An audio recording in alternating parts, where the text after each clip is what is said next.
Hello, everyone. Happy Wednesday. Brilliant to have you joining us for this Building an Enterprise Level System with Xero webinar, Scale Your Spending Process. I'm just going to give a few seconds. I can see the attendees streaming through, which is incredibly exciting. So just bear with us a few more seconds, and then we will get going.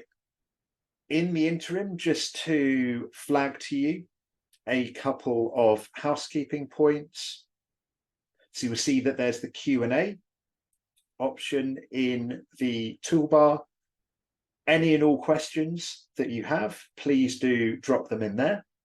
We will set aside some time for Q&A after we've run through all of the content that we have lined up for you. Been so looking forward to today. We had an absolutely brilliant kickoff session with the launch webinar for the series yesterday. Amazing feedback, and so excited to be starting our topic webinars today. The first of 13 sessions that we have coming up for you over the next 13 business days. So the plan for today, I'm going to do a very brief intro to myself, frame the series. We're then going to go to our fantastic panelists, Paddy, Anna, and Luke, for brief intros from themselves. And then we're going to get into the 5 discussion points there as they pertain to scaling your spending process.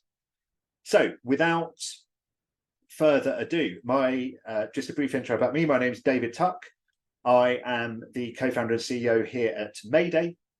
Our mission is to mend month end, starting with the pain points of being a multi-entity business, intercompany recharges, cross-entity bank reconciliation, keeping your intercompany loans in balance. I'm an accountant by training myself. I've twice been a Xero using finance leader, scaled 2 multi-entity groups. And with this series, really trying to create the resource that I wish I'd had as a finance leader of those Xero using businesses about how best I could scale with Xero as my accounting system. I've been an accounting tech entrepreneur for the last decade now. So previously ran Chaser, the accounts receivable startup, and have been building Mayday with my co-founder Griff and our fantastic team for the last 2 years.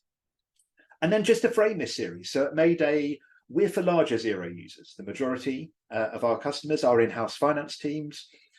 And we found that they had 2 recurring questions. Is Xero still the right system for me? And if yes, like how long is that the case? Indefinitely? Or what will that point be where I need to think about migrating from Xero? And the nature of uncertainty is that when you don't know, it leads you to act earlier. ERP, that move is horrible, hectic, incredibly expensive. You're looking at the same as the kind of software costs in year 1 implementation fees, and 58% of ERP implementations fail. So what we're trying to do with this series is deliver people this idea of peace of mind, as we've taken to calling it, the peace of mind of knowing whether and for how long I can scale with Xero as my accounting system. It's not product marketing. This is not about how to build a best-in-class app stack. There's a reason I'm not wearing a Mayday t-shirt today. It's about kind of righting the misconception that we identified that a business can't scale successfully into their growth phase with Xero as their accounting system.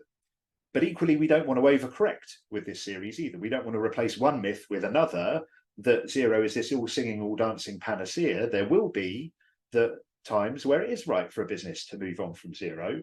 And so we also want to highlight those within the content that we create for you.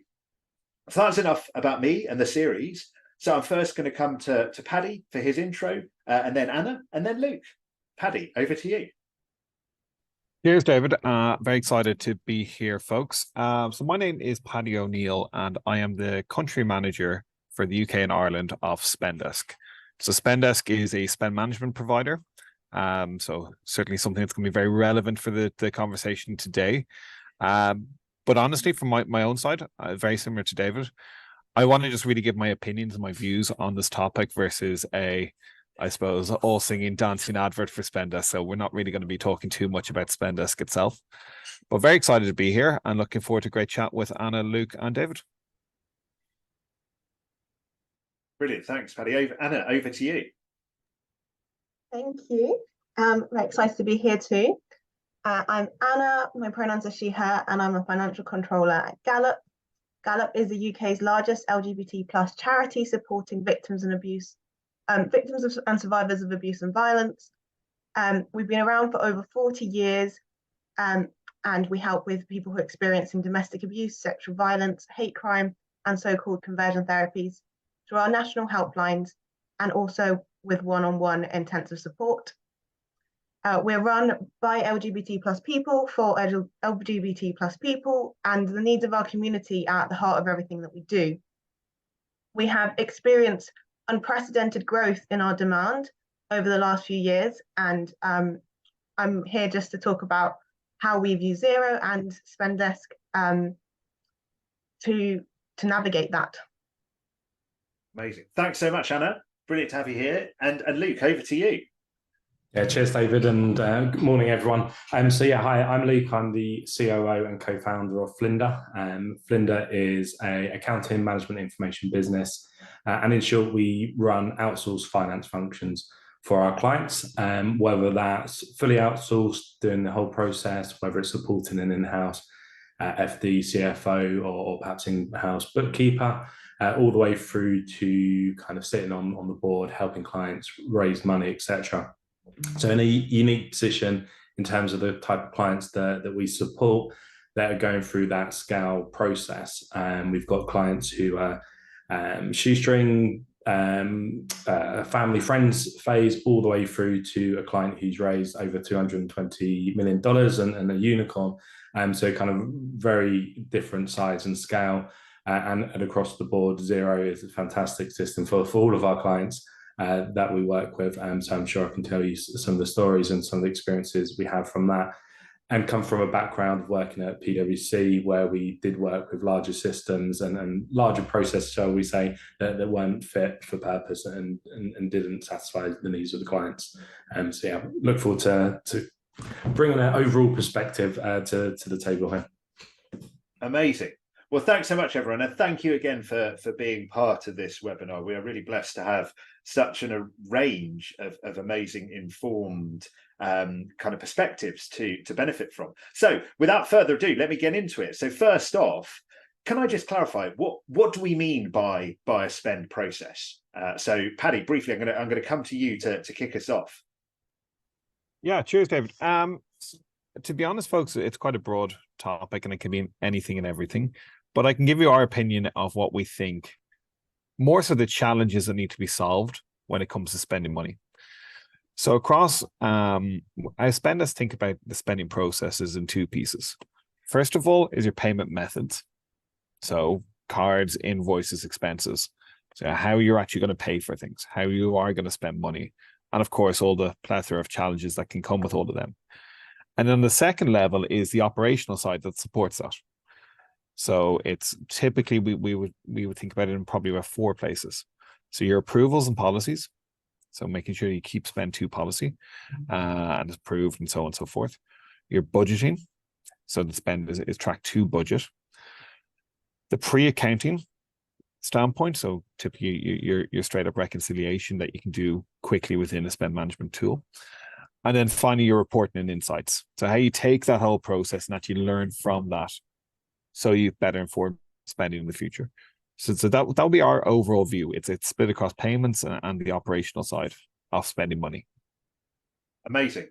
Well, thank you so much, Paddy. That's such a great framing for us as we now dive into this discussion of, first off, so Anna, Luke, we don't want to blow past this. What does Xero do well when it comes to this area? How best to make the most of it?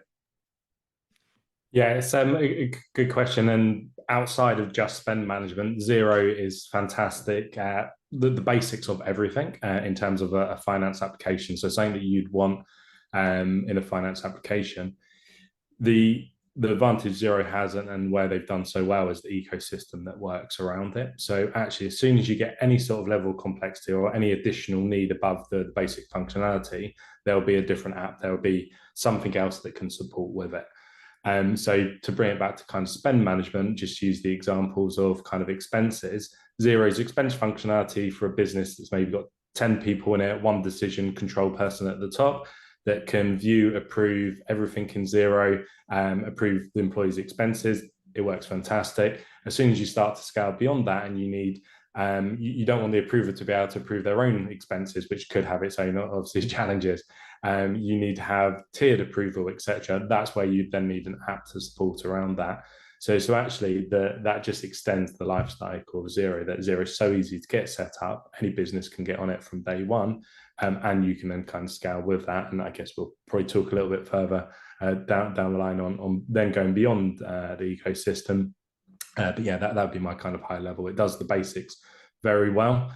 So expenses, budgeting, purchase orders, supplier management, reporting, approval flows, all of those items I kind of just mentioned there is some sort of functionality and fairly decent basic functionality in Xero. But if you want to go beyond that, that's where you then use the ecosystem, which again satisfies the needs. Amazing.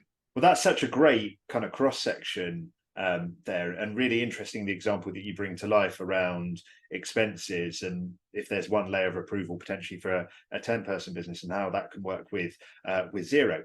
I mean, Anna, really keen to get your perspectives on what the growing pains, have been for you at Galop. Just before we dive into that, anything else from your perspective on the native functionality that's in Xero from a spend management perspective? Yes, I completely agree that Xero does quite a lot of the basics very well.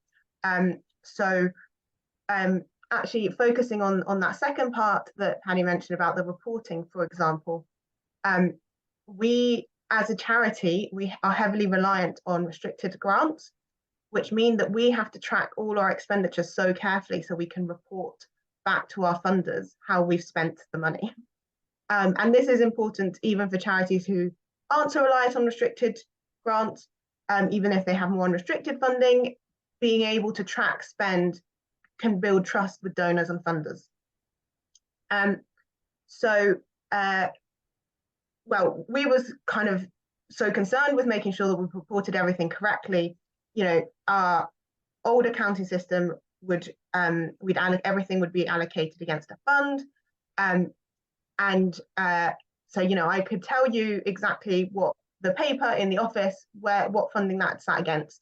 But if I wanted to tell you how much it cost us to receive a call in our helpline, or how much it cost to run one of our services, I was having to piece together bits from different funds, and it was a bit of a headache. So what Xero does really well is it has tracking categories, so that I can cut the data one way and I can very accurately report back to our funders, and then cut the data another way and help guide our frontline teams to make strategic and forward-looking decisions, and run everything much better.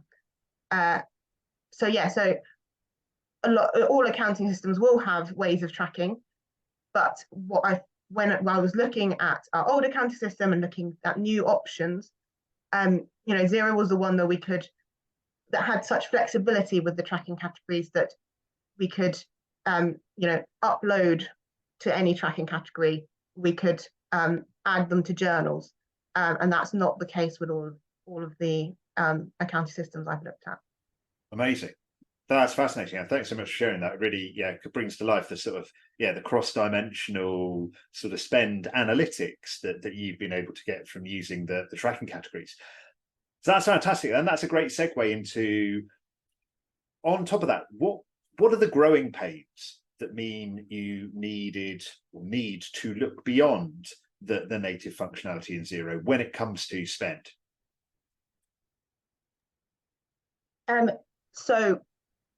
Well, for us, the growing pain has been just the huge increase in demand.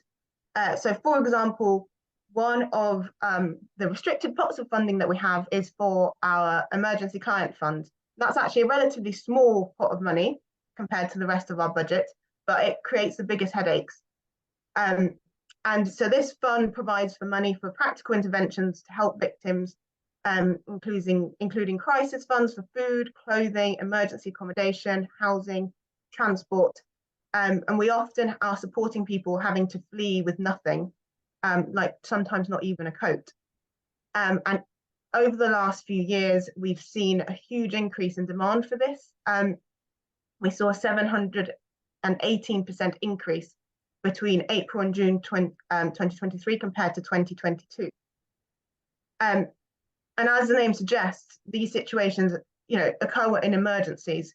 So someone having to flee a dangerous situation, finding somewhere for someone to stay, at 5 to 5 on a Friday night, who would otherwise be street homeless.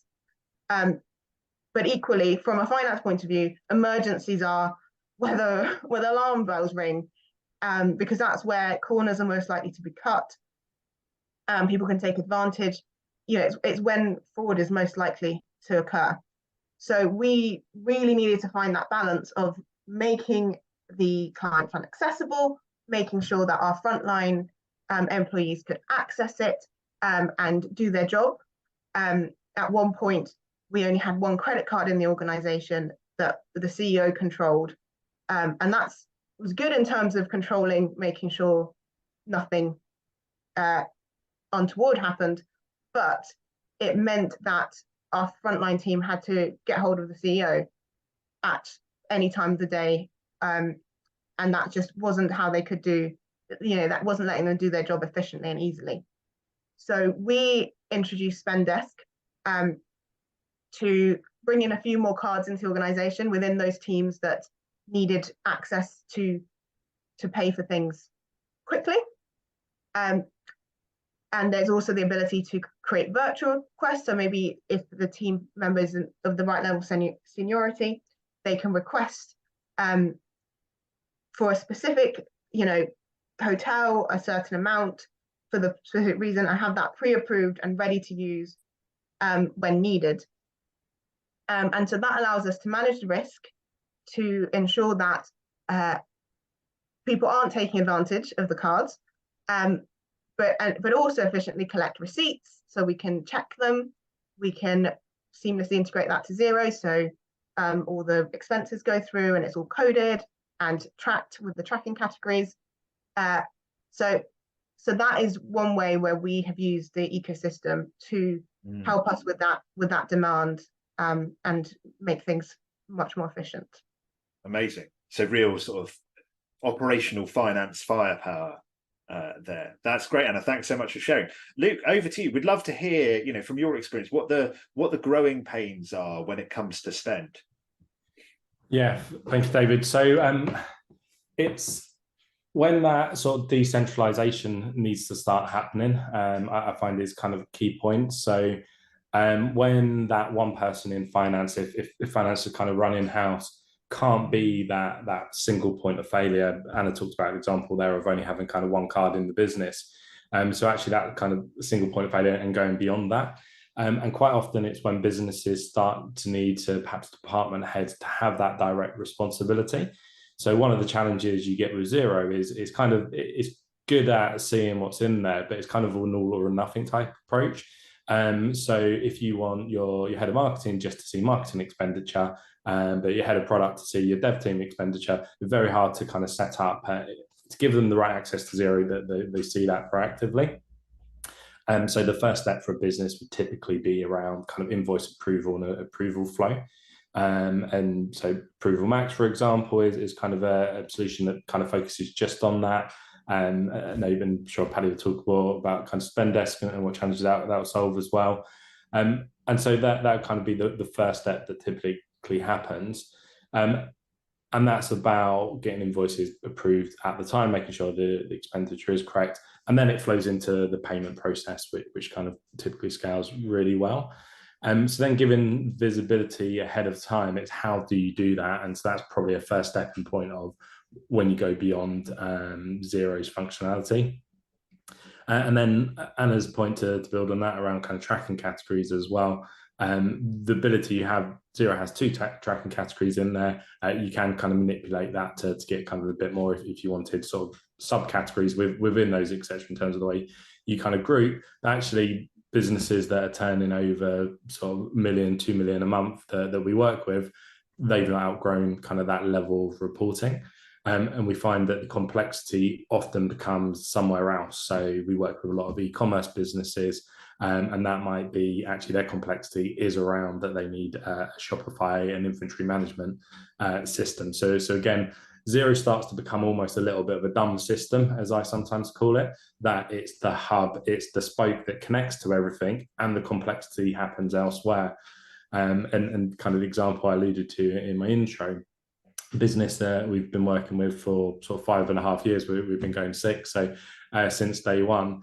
They're at a point where every year we think they can outgrow Xero, but then actually the challenge that they have, we then address in another way. They're a unicorn. They raised $220 million just in kind of the last 12 months, and they're using Xero still. They're actually in conversations with Spendesk at the moment about that. Is something they're now really having that challenge of how do different department heads get control of their own spend ahead of time, and also kind of retrospectively on the reporting side. Fascinating. Thanks so much for sharing that, Luke, and some real, some really valuable examples there. Sort of the 1 to 2 million per month clients that you've got, and that point about the complexity is somewhere else. It was really interesting. Kat on the launch webinar yesterday used the phrase, a sledgehammer to crack a nut. It can often be that people run into these issues and think, oh, that means I've outgrown Xero, where in actual fact they need to be looking out into the ecosystem first, having outgrown the particular Xero basic in that specific area. So thank you so much for sharing that. Fascinating. Paddy, over to you. Sorry, Luke, you go. David, just to add a quick point on that, is from my experience before at PwC, it was that trying a sledgehammer to a nut type approach, and we were working with kind of more of a mid-tier accounting system. And actually some of the bits that you lost, like bank feed, ease of use, the UI interface, etc., to get some great functionality, perhaps in consolidation and some more controls elsewhere, we then lost out on the efficiency, etc. So it's not losing that efficiency, making sure you're using Xero to its fullest, and just the basic functionality that Xero has available as well. We find a lot of businesses just aren't using the core that's there properly as well. So yeah, just to sort of add that. Brilliant. Thank you so much. And Paddy, over to you. Just love to hear what you've seen from your customers, across the spectrum in terms of how they have scaled spend. Yeah, absolutely. The interesting thing that comes to mind is the change as well as to how people are thinking about scaling. I think across, certainly if you look back to late 2020 to mid 21, mindset was a lot more on let's build for the future. Kind of pitch the tent before the storm, scale's going to happen, and so on and so forth. And the interesting thing is that what we're noticing probably in particular last probably 6 months since the start of this year, is how businesses are now thinking about how do I stretch what I have now.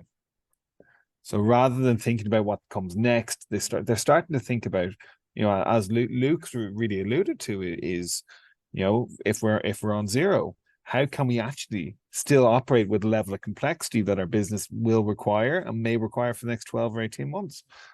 And whether that is, in many cases, it's plugging into that ecosystem.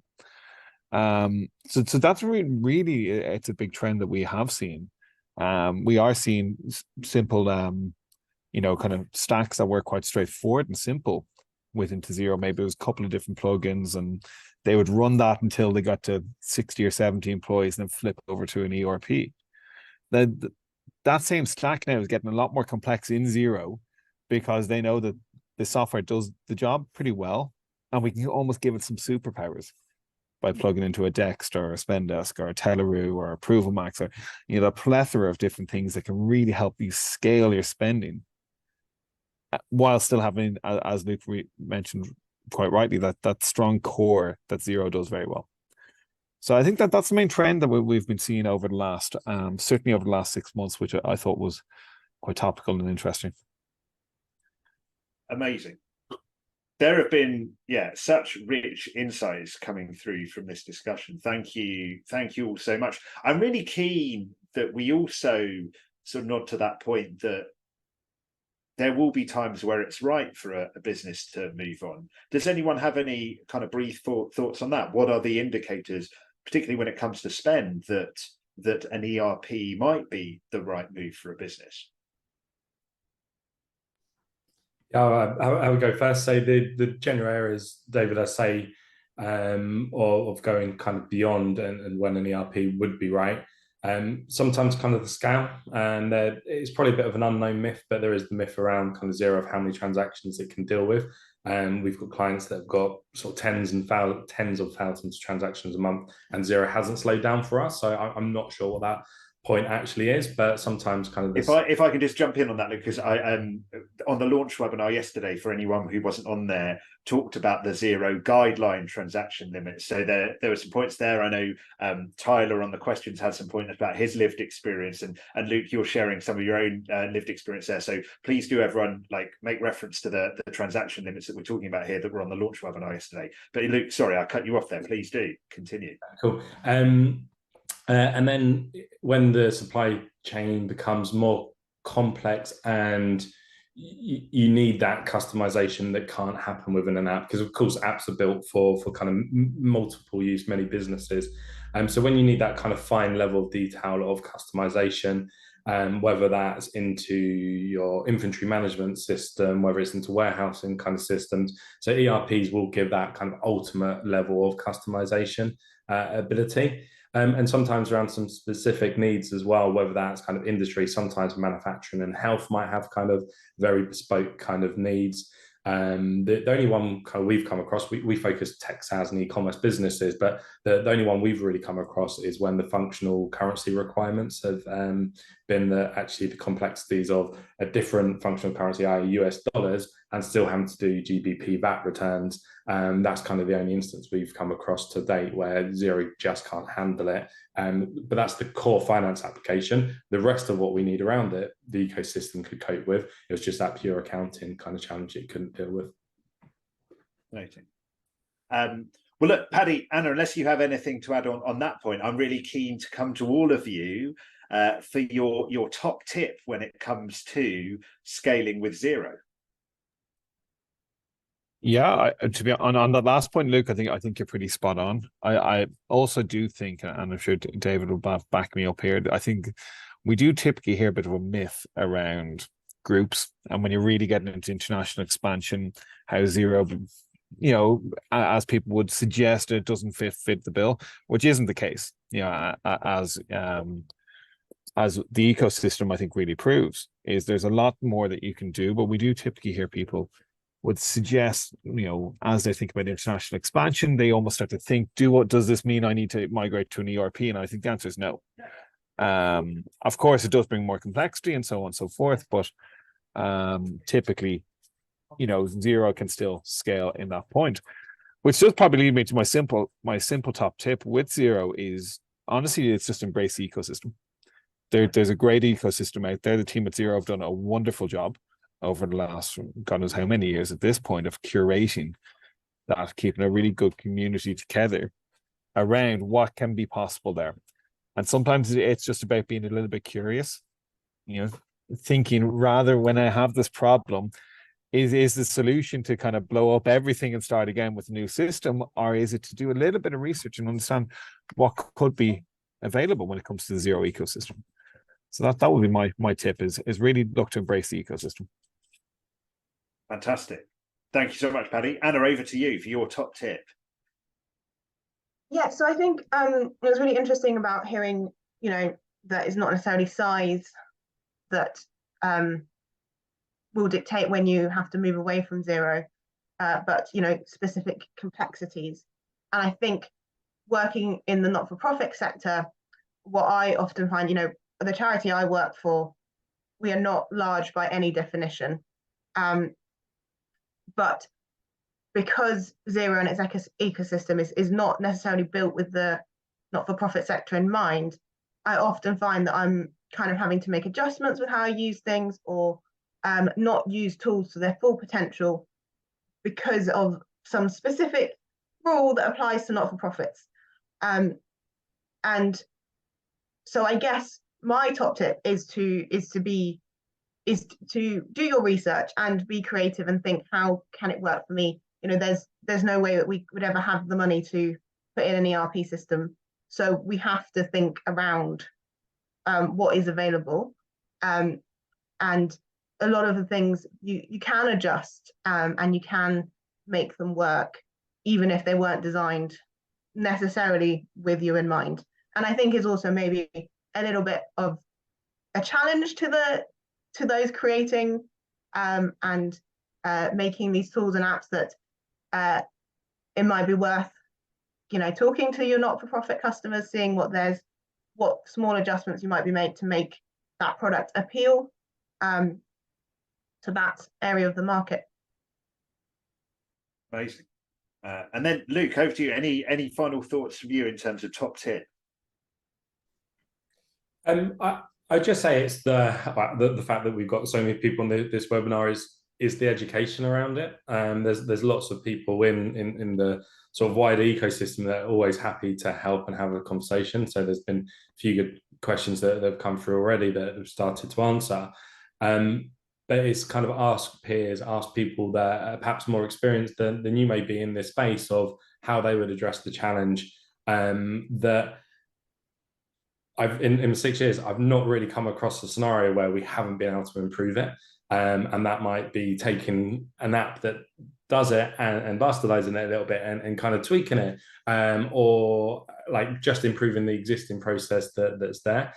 So I wouldn't say necessarily kind of a top tip, or perhaps the top tip is talk about it, get educated by coming on webinars kind of like this in the areas you're having kind of challenges. There's lots of kind of good resources out there that they can help with it as well. Amazing. Well, thank you so much. Brilliant tips there. So very quickly, what we've got coming up over the coming days. So tomorrow we've got report at group level across Xero orgs. So we've got Tyler from the Bean Counters, Charles from Delta Drone, and Harry from Join speaking on that. Then really excited to talk on Friday about leveling up your management reporting with Stuart Hurst from Accounts and Legal, Stephen Paul from Valued, and Darren Glanville from Fathom. And then on Monday, we kick off the week with proactively managing currency risk. So we've got Sharon and Tracy from KTL and Glenn from Hedge Flows on that. And then we will have the succeeding webinars over the next couple of weeks. So please do go to the enterprise.getmayday.com domain to see what's coming up and register for an any and all talks that you're interested in. So that completes everything that wanted to cover today. I'm going to go now to the Q&A because we've had some great questions come through. I'd love to kick off with Rob's question that's come through. You know, what are your top tips for finding the appropriate Xero ecosystem solution for your need? I suppose again, Luke, maybe a little bit closer to what's available on the ecosystem, but from my side, with different resources, obviously Xero do have a big ecosystem part of their website, so you can go and explore there. I find the Xero Users magazine very good as well, constantly highlighting new tools and new different products and features that you can look to integrate. But I'm open to the rest of the panel's views, because I'd also actually love to learn a little bit more about the different add-ons and where you can actually find them. Yeah, so my starting point, and perhaps it's kind of not all the case, would be to speak to your current accountant. Actually, an accountant should be well versed in these areas. So I'd have that as a starting point. If you're kind of really proactive and interested in the space, going along to events, you've got Accountax, Digital Accountancy Show, and you get kind of all the leading sort of tech vendors that are there showcasing kind of their apps, etc. And you also get the accountants that are very active in that space kind of at the events as well, so be able to make kind of good connections. Yeah, naturally, I'm happy to help and point people kind of in the right direction if there's kind of specific questions coming out. But I'd say that there'd be my sort of 2 starting places, and making sure you are getting that kind of value from a provider. If your support from accountant is just end of year sort of compliance, I suspect they may also do finance functions, run finance functions with their clients. They probably do have that knowledge. So I'd always want to see the accountant as that business advisor. And if it's not, then and you need more support there, it's kind of finding someone that can give you the right sort of support. Fantastic. And then just looking at the other questions that we've had here, Luke, I know you answered it. Answer it that I can draw people's attention to. But yeah, David asked about, when it comes to them as an organization, they have a lot of moving parts in scaling with Xero and its ecosystem. Do they need some kind of independent advice? What kind of organization consultant do we bring in? And Luke, I'd be particularly keen to kind of pick up on this, because I know you do a bunch of this type of work. Perhaps if you can sort of share the ways that you work in this regard. I'm just going to quickly jump in before Luke answers to say, I know Paddy's joining us from the airport today and has got to jump for his flight, so we'll hang on for the Q&A, but we'll have to we'll bid farewell to Paddy. Thank you so much for joining us today. It's brilliant to have you as part of this webinar. Thanks very much, David. Thanks for having me, folks. And any questions, anything I can help with, spendesk.com is the best way to get in touch. So thank you very much, folks. So yeah, Luke, back over to you in terms of that sort of consulting help.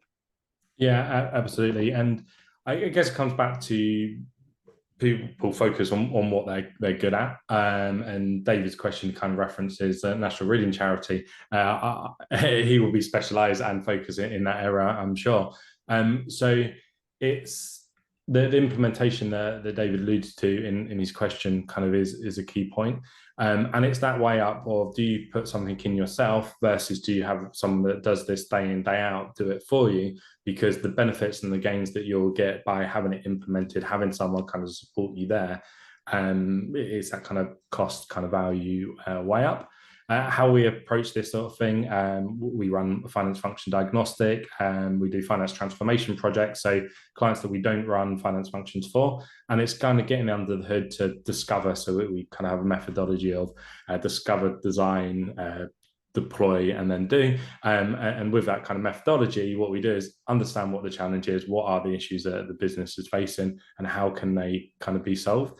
And that kind of very quickly goes into the operational process as well. So quite often finance has challenges because of the way the poor information leads to poor reporting.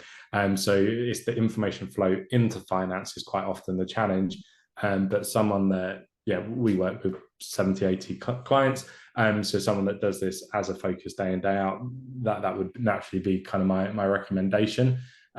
And it depends what resource you have in-house and focus on it, because actually if someone is so busy dealing with the day-to-day, they don't have a time to step back and think about, or they've perhaps not had the experience of what other apps and systems there are, if they've kind of always been perhaps in kind of one or two industry roles. So yeah. Amazing. Well, I think all that's left for me to say is a huge thank you to Luke and to Anna and to Paddy. I mean, I've learned a huge amount from today. The point about explore the basics well, the point around how the Xero expenses function, for example, with one approver, and for example 10 employees can scale really well. How decentralization is a big point when it comes to spend management and your needs to potentially look beyond Xero into the ecosystem, as well as getting out ahead of spending. So interesting to learn from Luke about your sort of 1 to 2 million per month clients who are successfully kind of thriving and scaling with Xero. This idea of the complexity is often somewhere else, and it's about thinking Xero plus ecosystem and looking out to address those needs. And I think it was Paddy who put it with, how do I stretch what I have as a mindset in that regard? And then finally, Anna's great point around the flexibility of Xero and being industrious about exploring that to make best use of it in growing with it as a system. So thank you so much for joining us this morning. Thanks for the great questions. And a massive thank you again to our panelists for joining us.